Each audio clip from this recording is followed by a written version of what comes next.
इंतजार की घड़ियां खत्म हो गई हैं और मैं अपने यशस्वी प्रधानमंत्री जी का जरा मेरे साथ आप लोग बोलेंगे, स्वागत है भाई, स्वागत है,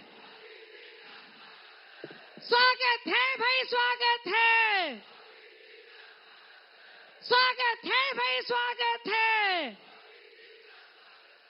मोदी जी को जय श्री राम, मोदी जी को जय श्री राम।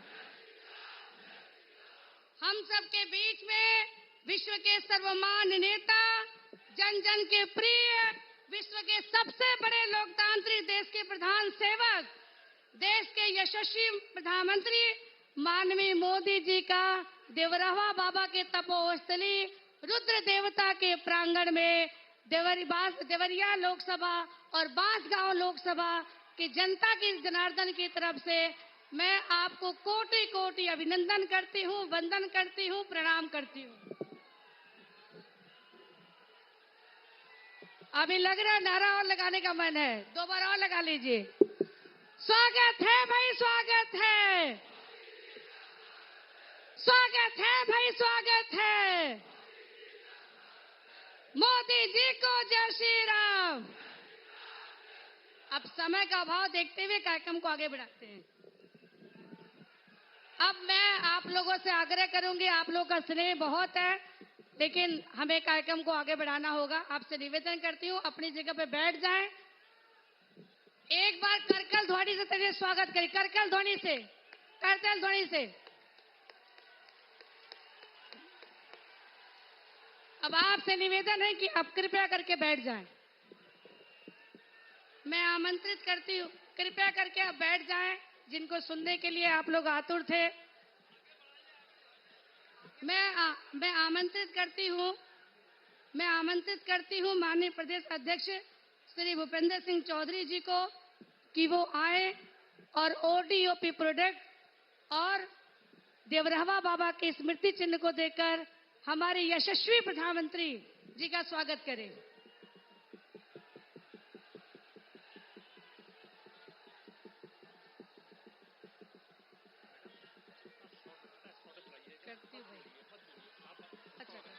अच्छा,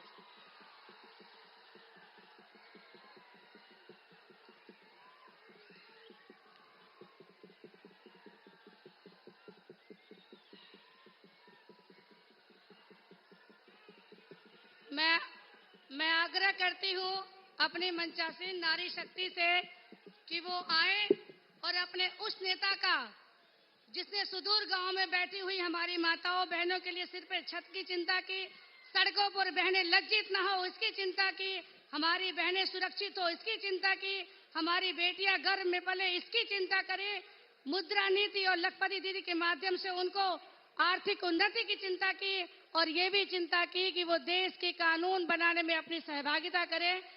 भगवान रुद्र की मूर्ति देकर माननीय मोदी जी का स्वागत करें।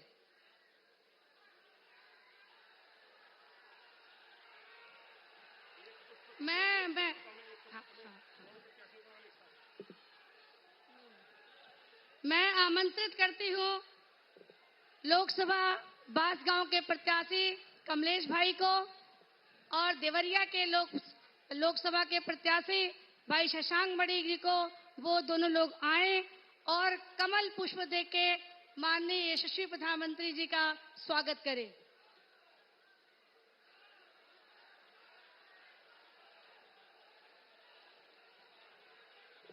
स्वागत करने के बाद कुशल संगठनकर्ता माननीय प्रदेश अध्यक्ष भूपेंद्र सिंह भाई साहब को मैं आमंत्रित करती हूं, वो आए और अपना स्वागत उद्बोधन दें।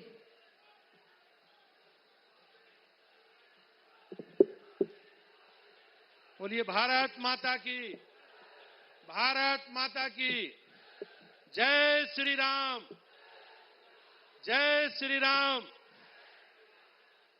महर्षि देवरहवा बाबा की पावन साधना स्थली देवरिया में दुनिया के सबसे लोकप्रिय राजनेता और हमारे 140 करोड़ लोगों की सुख शांति समृद्धि और सुरक्षा के लिए निरंतर साधना करने वाले आदरणीय प्रधानमंत्री नरेंद्र मोदी जी का मैं स्वागत और अभिनंदन करता हूं। देवरिया की दिव्य धरा पर सजे इस समृद्ध मंच पर मंचासीन सभी महानुभावों का भी मैं हार्दिक स्वागत और अभिनंदन करता हूं। आप सभी का स्नेह और आशीर्वाद और अथाह समर्थन के आकांक्षी आप सभी के अपने प्रत्याशी देवरिया से आदरणीय शशांक मणि जी और बांसगांव के हमारे प्रत्याशी कमलेश पासवान जी का भी मैं स्वागत और अभिनंदन करता हूं। मान्य, इस अटूट विश्वास के साथ हम सब लोग यहां पधारे हैं। मैं देवरिया के सभी अपने सम्मानित भाइयों बहनों का और इस विशाल जनसमूह में उपस्थित अपने साथी दूर दराज के ग्रामीण क्षेत्रों से पधारे सभी सम्मानित नागरिक भाइयों बहनों का स्वागत और अभिनंदन करता हूं। भाइयों बहनों, सुशासन का मोदी जी का मॉडल आज दुनिया में अनेक देशों के लिए नजीर बन गया। आज दुनिया में भारत को एक आदर्श के रूप में देखा जा रहा है। आज हम सब लोग मिलकर भारत को, जो बदलता हुआ भारत है, एक सशक्त भारत की तस्वीर के रूप में हम मोदी जी को देखते हैं।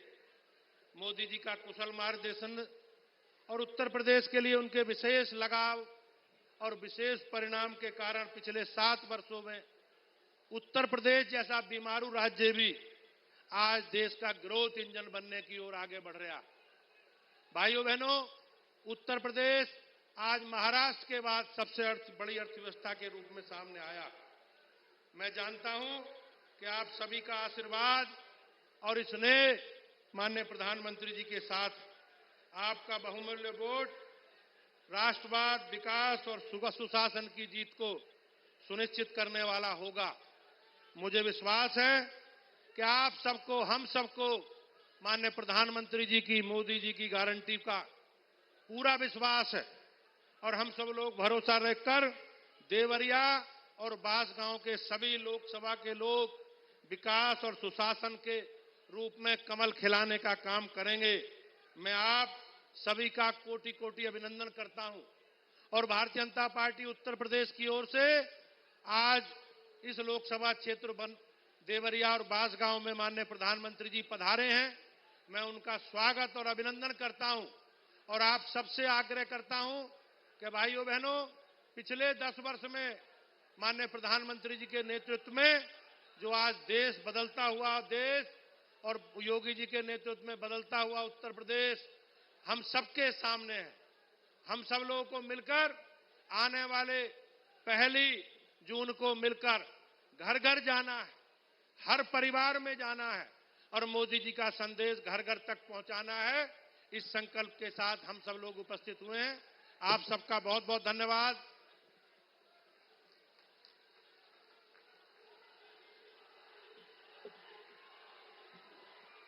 अब वो घड़ी आ गई है जिसका हम सबको सुबह से इंतजार था।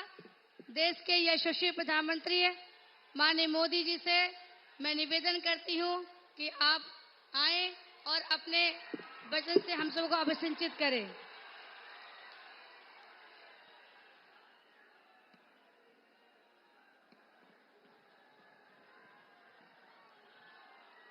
भारत माता की, भारत माता की, मां करवल दे की, मां करवल दे की।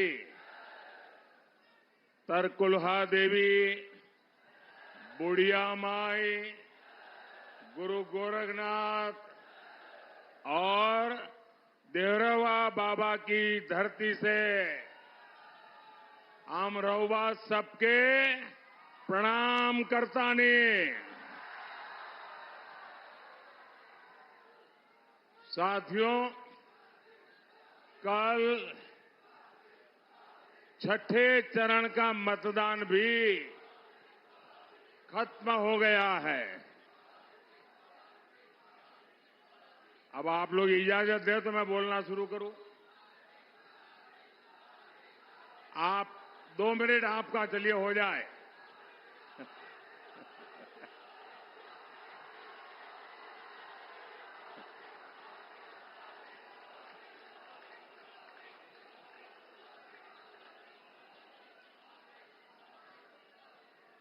ये इतना प्यार, इतना जुस्सा, ये आपका प्यार मेरे सर आंखों पर दोस्तों।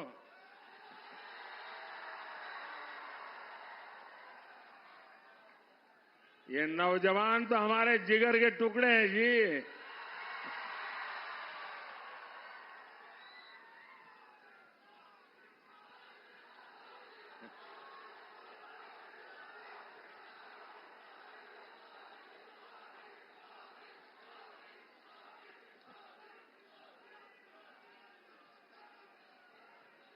छठे चरण में इंडी गठबंधन के छक्के छुड़ा दिए हैं।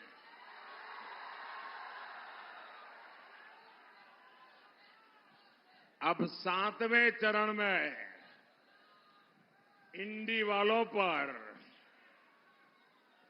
पूर्वांचल का प्रहार होगा और पूर्वांचल का प्रहार जिस पर हुआ वो मैदान से भी बाहर जाकर गिरता है।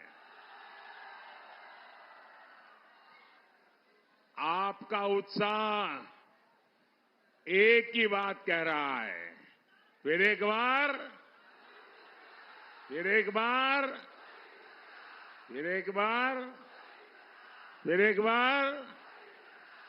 साथियों, 4 जून 2024 ये तारीख भारत का भविष्य तय करने जा रही है। अमृत काल के संकल्प, विकसित भारत का निर्माण, 140 करोड़ सपने, 4 जून को देश एक नई उड़ान के लिए पंख फैलाएगा। इसलिए करोड़ों लोग 4 जून का इंतजार कर रहे हैं। जो करोड़ों लोग 4 जून का इंतजार कर रहे हैं, 3 करोड़ गरीब जिन्हें आने वाले सालों में पक्का घर मिलेगा, उन्हें 4 जून का इंतजार है। 70 साल की उम्र से ऊपर के वो बुजुर्ग जिन्हें अब 5 लाख रुपए का मुफ्त इलाज मिलेगा, उन्हें 4 जून का इंतजार है। वो करोड़ों युवा जिन्हें मुद्रा योजना से अब 20 लाख रुपए की मदद मिलेगी, उन्हें 4 जून का इंतजार है। स्वयं सहायता समूहों से जुड़ी 3 करोड़ बहनें जब लखपति दीदी बनेगी, उन्हें 4 जून का इंतजार है। देश के करोड़ों लोग जिन्हें पीएम सूर्यघर योजना से मुफ्त बिजली मिलेगी, उन्हें 4 जून का इंतजार है। देश को पता है 4 जून से ही भारत के तीसरी बड़ी अर्थव्यवस्था बनने का काउंटडाउन शुरू हो जाएगा और दुनिया की तीसरी बड़ी अर्थव्यवस्था बनने का मतलब है हर भारतवासी के पास आगे बढ़ने के ज्यादा मौके, हर भारतवासी के पास अपनी आय ज्यादा बढ़ाने का मौका। 4 जून को बुढ़वा मंगल के दिन हनुमान जी के आशीर्वाद से भारत की एक मंगल यात्रा की नई शुरुआत होगी। साथियों, देश की प्रगति से बांस गांव के लोग, देवरिया के लोग खुशियों से भरे हुए नजर आ रहे हैं। लेकिन कुछ ताकतें ऐसी भी हैं जिन्हें भारत की प्रगति से पेट में दर्द हो रहा है। ये लोग 4 जून को लेकर अलग ही सपने देख रहे हैं।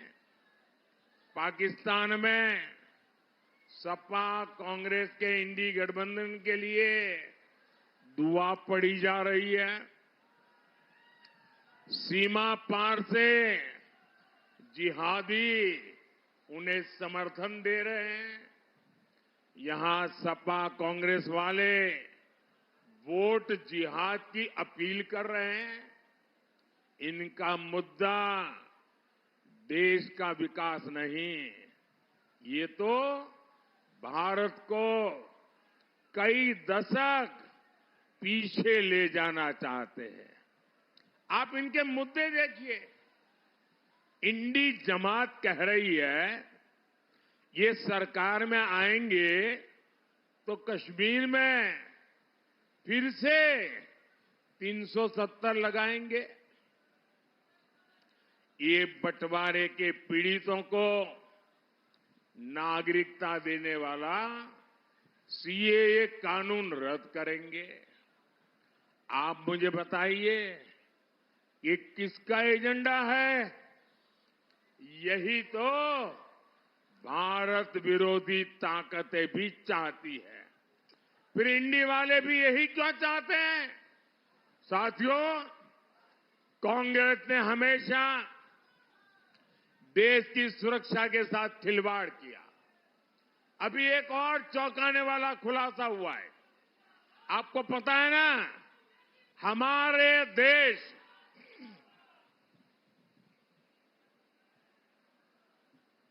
इतनी मात्रा में नौजवान है, तो जरा ये बड़ा महत्वपूर्ण मुद्दा मैं आज आपको बताने जा रहा हूं। मीडिया वालों के लिए भी नया होगा। आपको पता है हमारा देश ब्रह्मोस मिसाइल बनाता है, और वो दिन दूर नहीं जब यूपी में भी ब्रह्मोस मिसाइल बना करेगी। और ब्रह्मोस मिसाइल ऐसी है जिसका खौफ दूर दूर तक है। दुनिया के कई देशों में ब्रह्मोस मिसाइल की मांग रही है, लेकिन कांग्रेस को ये भी पसंद नहीं आया। जो देश भारत से ब्रह्मोस खरीदना चाहते थे, दुनिया के कई देश, कांग्रेस सरकार ने उनके सामने भी रोड़े अटकाए। आप जानते हैं क्यों? ये इंडी वाले चाहते हैं भारत रक्षा क्षेत्र में न आत्मनिर्भर बने और न ही भारत में हथियार एक्सपोर्ट करने की क्षमता पैदा हो। ये इंडी वाले चाहते हैं विदेशी हथियारों की डील होती रहे, इनकी दलाली आती रहे, बॉफोर्स घोटाले होते रहे, अगस्त वेस्टलैंड घोटाले होते रहे। बुकपात्रोची मामा को वो वाला खेल कांग्रेस जारी रखना चाहती थी। लेकिन भाइयों बहनों, आज हम रक्षा क्षेत्र में आत्मनिर्भर भारत की ओर मजबूती के साथ आगे बढ़ रहे हैं। हमारे यूपी में डिफेंस कॉरिडोर बन रहा है। देश का रक्षा निर्यात 21,000 करोड़ रुपए से ऊपर पहुंच गया है। अब आप बताइए, देश में डिफेंस कॉरिडोर बनाने वाली सरकार होनी चाहिए या दिवाली वाली, या जो हर मौके पर, दिवाली हो या होली हो, हर मौके पर जो दलाली ही करना चाहते हैं। क्या दलाली करने वाली सरकार चाहिए क्या? साथियों, ये कांग्रेस और सपा, ये इंडी जमात वाले, इनकी राजनीति का एक ही मकसद है, तुष्टीकरण।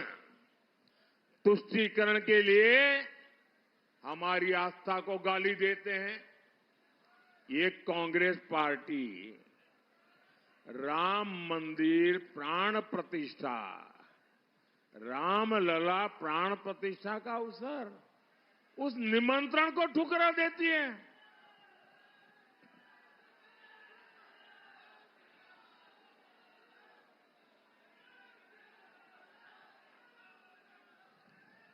इंडी जमात वाले राम मंदिर को अपवित्र कहते हैं। सपा के नेता राम मंदिर को जाना उसको पाखंड बताते हैं। मैं आप लोगों से पूछता हूं, मुझे जवाब देंगे ना आप लोग? राम मंदिर को गाली देने वालों को पूर्वांचल में एक भी सीट मिलनी चाहिए क्या? किसी भी बूथ में उनको वोट मिलना चाहिए क्या? साथियों, इंडी जमात का अब अगला निशाना हमारे देश का पवित्र संविधान है। बाबा साहब आंबेडकर ने धर्म के आधार पर आरक्षण का विरोध किया था, लेकिन ये लोग क्या कर रहे हैं? कर्नाटका में कांग्रेस ने पिछड़ों का आरक्षण रातों रात मुसलमानों को दे दिया। बंगाल में टीएमसी वालों ने फर्जी ओबीसी सर्टिफिकेट बनाकर पिछड़ों का आरक्षण लूट लिया, मुसलमानों को दे दिया। यूपी में सपा उसी टीएमसी का प्रचार कर रही है। भाइयों बहनों, मैं मेरे दलित, मेरे पिछड़ा समाज को याद दिलाना चाहता हूं। 2012 में सपा ने अपने घोषणा पत्र में लिखा था कि मुसलमानों को दलितों के बराबर आरक्षण मिलना चाहिए। इंडी जमात इसके लिए संविधान बदलना चाहती है। मैं इनसे सवाल पूछता हूं तो ये मोदी को गाली देते हैं। धर्म के आधार पर आरक्षण का विरोध मोदी डट करके कर रहा है। विरोध होना चाहिए कि नहीं होना चाहिए? आप मोदी को साथ देंगे कि नहीं देंगे? क्या धर्म के आधार पर अब देश को बंटने देना चाहिए? फिर से देश के टुकड़े होने देना चाहिए? दलित पिछड़ा के आरक्षण की लूट रुकनी चाहिए या नहीं रुकनी चाहिए? साथियों, सपा केवल अपने परिवार का कुटुंबा बचाने के लिए चुनाव लड़ रही है। यही सपा का चरित्र है। आप याद करिए, सपा का वो जंगल राज, बहन बेटियों का घर से निकलना मुश्किल था। मां बाप मजबूर होकर बेटियों का स्कूल कॉलेज छुड़वा देते थे। व्यापारी इसी खौफ में जीते थे, अब कौन गुंडा फिरौती मांग ले, कब किसका प्लॉट कब्जा हो जाए, कब किसका खेत चला जाए। सरकार की जमीन तक पर माफियाओं ने महल खड़े कर दिए थे। लेकिन जब से योगी जी आए हैं, माहौल ही बदल गया, मौसम भी बदल गया। हमारे योगी जी तो अच्छों की गर्मी उतारने में एक्सपर्ट है।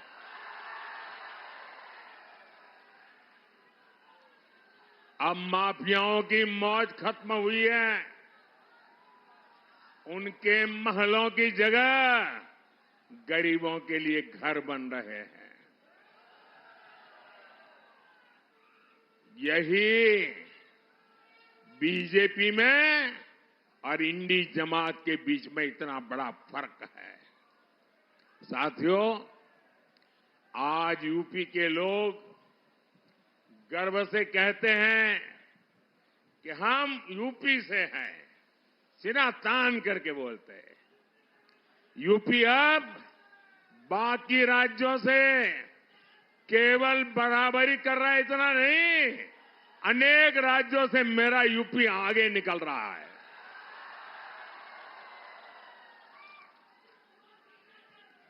मैं यूपी का सांसद हूं, आपका पड़ोसी हूं। मुझे गर्व हो रहा है कि आज मेरे यूपी में देश के सबसे ज्यादा एयरपोर्ट वाला राज्य मेरा यूपी है। सबसे ज्यादा एक्सप्रेसवे वाला राज्य मेरा यूपी है। सबसे ज्यादा शहरों में मेट्रो मेरे यूपी में बन रहे हैं। बदलाव कैसे आता है, ये बांसगांव, देवरिया और गोरखपुर के लोग खुद देख रहे हैं। पूर्वांचल एक्सप्रेसवे के साथ गोरखपुर लिंक एक्सप्रेसवे, सीतामढ़ी से अयोध्या तक राम जानकी मार्ग, सहजनवा दोहरी घाट रेल लाइन, ऐसे कितने काम इस क्षेत्र में चल रहे हैं। वंदे भारत ट्रेन यहां चल रही है। कुशीनगर और गोरखपुर केवल कुछ ही किलोमीटर की दूरी पर दो एयरपोर्ट इस क्षेत्र को मिले हैं।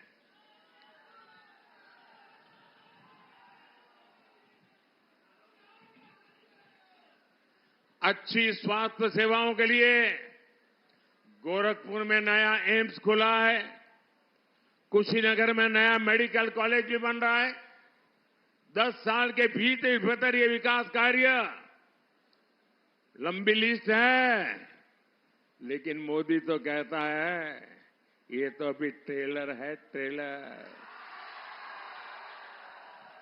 अगर ट्रेलर इतना शानदार है तो आने वाले 5 साल कितने मजबूती से देश को ऊपर ले जाएंगे, आप अंदाज लगा सकते हैं। भाई और बहनों, पिछली सरकारों के शासन में यहां किसानों का बहुत नुकसान हुआ। अधिकांश चीनी मिलें बंद हो गई। किसानों को गन्ने की खेती छोड़नी पड़ी। हमारी सरकार सपा के इन गड्ढों को भी भरने का काम कर रही है। हमने गन्ने के लिए एफआरपी बढ़ाया है। गन्ना किसानों का हजारों करोड़ रुपए का बकाया चुकाया है। बांसगांव, देवरिया के किसानों को पीएम किसान सम्मान निधि के भी 1,500 करोड़ रुपया मिले हैं।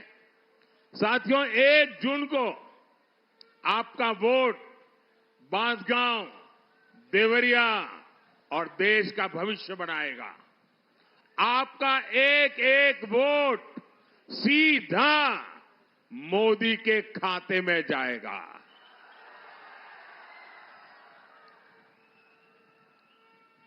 बांसगांव से मेरे साथी भाई कमलेश पासवान और वहीं रहिए, और देवरिया से युवा साथी भाई शशांक मणि त्रिपाठी, इन्हें भारी बहुमत से जितवाना, ज्यादा से ज्यादा वोटों से जितवाएंगे, ज्यादा से ज्यादा मतदान करवाएंगे, सारे रिकॉर्ड तोड़ेंगे, सभी पोलिंग बूथ में जीतेंगे। अच्छा, मेरा एक काम करेंगे,